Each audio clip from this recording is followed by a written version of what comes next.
AHN news, खबर दुनिया भर से। ये कांग्रेस CONGRESS नहीं, CONGRSS है। कांग्रेस का जो पंजा है, ये हाथ है, उससे मुसलमानों का खून बहता है।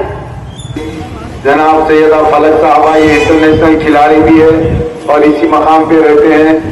मजलिस इत्तेहाद मुस्लिमीन की मोहब्बत में हर जगह पर अपनी तकरीरों का इजहार करते हुए आवाम से गुजारिश करते हैं कि मस्जिद के हक में वोट इस्तेमाल करें। मैं हमारी बेटी जनाब सैयदा फलक साहबा से गुजारिश करूंगा कि अपने ख्यालात का इजहार करें। और जनाब बिलावल जाफरी साहब से गुजारिश है कि स्टेज पर तशरीफ लाए। औज़ुबिल्लाहिमिनश्शैतानिर्रजीम, बिस्मिल्लाहिर्रहमानिर्रहीम। जनाब मोहसिन बलाला साहब, जनाब वजीर अली साहब, जनाब सिराज अली साहब, जनाब वजाहत साहब, जनाब शरियार वालाजाही साहब, जनाब हबीब साहब, यहाँ मौजूद मेरे भाइयों, बुजुर्गों, सुनने वाली मेरी माँ और बहनों, अस्सलाम वालेकुम व रहमतुल्लाहि व बरकातुहू। हमको मिटा सके ये जमाने में दम नहीं, हमसे जमाना खुद है, हम जमाने से नहीं। आज हमारे इत्तेहाद को कमजोर करने के लिए बीजेपी और कांग्रेस मिलकर इस इलेक्शन में हमारे खिलाफ काम कर रही है। बीजेपी और कांग्रेस को क्यों मजलिस से इतनी तकलीफ, इतनी जलन है? 543 में से मजलिस के तो सिर्फ 2 MPs है ना, और ये 2 MPs के अलावा हैदराबाद में हमारे कुछ MLAs है, महाराष्ट्र में कुछ है और बिहार में एक MLA है। फिर भी उनको इतनी तकलीफ, इतनी जलन क्यों? पूरे मुल्क में तो हर जगह सिर्फ बीजेपी और कांग्रेस की मोनोपोली है, और कुछ स्टेट में रीजनल पार्टीज है, और वो रीजनल पार्टीज को भी मजलिस से तकलीफ। बीजेपी तो मुसलमानों का नामो निशान मिटाना चाहती है। कांग्रेसी लोग बोलते हैं कि मजलिस का ही इलेक्शन नहीं लड़ना, 2, 3, 4 पे भी नहीं लड़ना, सब उनके लिए छोड़ देना। रीजनल पार्टीज बोलते यहाँ नहीं आना, इलेक्शन नहीं लड़ना। इतनी तकलीफ, इतनी परेशानी, इतनी जलन, इतनी हसद मजलिस से क्यों? हसद साहब से क्यों? क्योंकि कोई नहीं चाहता, ना बीजेपी चाहती, ना कांग्रेस चाहती, ना कोई रीजनल पार्टीज चाहते कि मुसलमानों की अपनी खुद की सियासी क़यादत रहे, मुसलमानों की अपनी खुद की सियासी जमात रहे, मुसलमानों की अपनी खुद की एक आवाज रहे, और मुसलमानों का अपना खुद का एक रहबर रहे। इतने सालों से हर पार्टी ने मुसलमानों को फुटबॉल बनाया है। मुल्क की आजादी के 70-75 साल बाद हैदराबाद से एक जमात निकलकर हिंदुस्तान के कोने कोने में जा रही है, गरीबों, मजलूमों और अक़लियतों की आवाज बन रही है। मजलिस का मकसद यह है कि वो मुल्क के माइनॉरिटीज मुसलमानों में इत्तेहाद लाए, हम एक सियासी ताकत बने, हमको हमारा हुकूक मिले जो ये पार्टीज नहीं चाहते। अगर हम एक हो जाए, मजबूत बन जाए, तो हमें उनकी जरूरत नहीं रहेगी, उनको हमारा वोट नहीं मिलेगा। इसलिए वो चाहते हैं कि हम हमेशा गरीब रहे, पीछे रहे, उनकी दबेल दबेल में रहे, उनके गुलाम बन के रहे।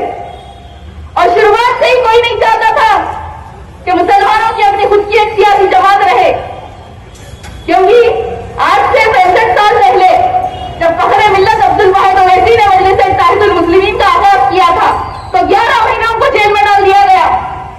नेहरू खत भेजते थे जेल में कि इन कागजात पर साइन कर दो, मजलिस एक जमात नहीं रहेगी, एक पॉलिटिकल पार्टी नहीं रहेगी, तुमको जेल से रिहा कर दिया जाएगा। लेकिन फखरे मिल्लत ने जमात का सौदा नहीं किया था, अपने बड़े बुजुर्गों के साथ मिलकर उन्होंने मेहनत की, जिद्दोजहद की, और हमारे उन बड़े बुजुर्गों की बदौलत जो उन्होंने बीज बोए थे, उसका फल आज हम उठा रहे हैं, उसका फल आज हमको मिल रहा है। नजीब मिल्लत असदुद्दीन ओवैसी साहब मुल्क के कोने कोने में जाकर जालिमों के दुश्मन बनकर, फिरकापरस्त ताकतों से लड़कर अपने इंफरादी फायदे के लिए नहीं, इज्तिमाई फायदे के लिए काम कर रहे हैं, कौम व मिल्लत के लिए काम कर रहे हैं। अगर मुल्क की आजादी के 70-75 साल बाद अगर कोई मुस्लिम ख्वाहिश हमारे मुल्क में उभर रहा है, आगे बढ़ रहा है, तो किसी को वो बर्दाश्त नहीं हो रहा। इसीलिए आज उन्हीं के घर में, उन्हीं के किले में उनको कमजोर करने की कोशिश की जा रही है, नई नई साजिशें रची जा रही है। मेरी आप तमाम से अपील है कि 30 नवंबर के दिन अपने इत्तेहाद का और अपनी ताकत का मुजाहरा करिए, क्योंकि मजलिस इत्तेहादुल मुस्लिमीन ना सिर्फ एक सियासी जमात है, बल्कि हैदराबादियों के इत्तेहाद की निशानी है। आप लोग किसी के बहकावे में मत जाइए। ये कांग्रेस और बीजेपी दोनों एक है, दोनों एक ही सिक्के के दो रुख है। ये कांग्रेस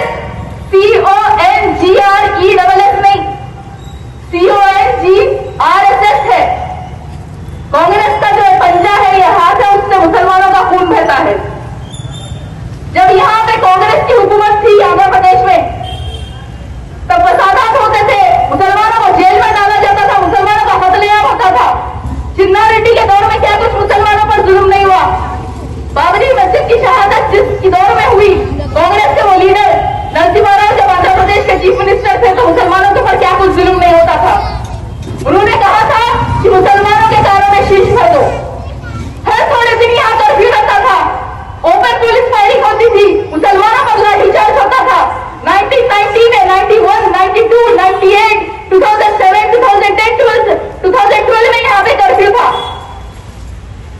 अब बाबरी मस्जिद के दौर में तो मैं नहीं थी, आप लोगों को बेहतर मालूम है, मैं अपने बड़ों से सुनी। लेकिन 2012 में भी यहाँ पे कम्युनल वायलेंस हुआ। पुलिस ने जुम्मे की नमाज के बाद जो है मुसलमानों पर लाठीचार्ज किया था। ये सामने मेरा घर है। उस दिन मैं मेरे घर वालों के साथ हम लोग बालकनी में निकल के ठहरे आखिर देखने के लिए कि बाहर क्या हो रहा।